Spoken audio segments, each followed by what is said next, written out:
इसीलिए अब जुनैद को भी मायरा के जाने के बाद किसी किस्म की कोई परेशानी ही नहीं हुई है। वो तो बहुत ही खुश है कि मायरा गई तो जहां आरा के करीब होने का उसे मौका मिल गया है। क्यों ना हो कि जहां आरा अपने किराएदार को खाने में ऐसा फूड पाउडर मिला कर देती है जिससे वो दीवानावार उसकी तरफ भागा चला आता है। और यहाँ पर ये बात भी साबित हो गई कि मर्द के दिल का रास्ता मैदे से होकर ही गुजरता है। इसीलिए जुनैद भी जहां आरा के हाथ का खाना खाकर भागा चला गया और फाइनली वो केक भी जहां आरा ने काट ही लिया जो कई एक साथ से दिखाया जा रहा था।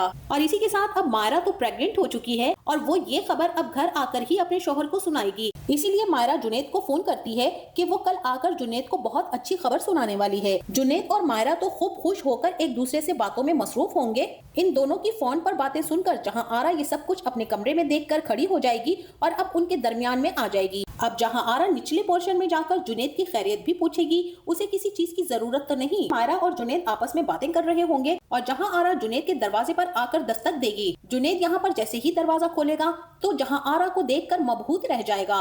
दरवाजे में खड़ी जहां आरा उसे दीवानगी की हद तक हसीन लग रही होगी और रात के इस पहर तो वो अंधेरे में चांद की चांदनी ही लगेगी।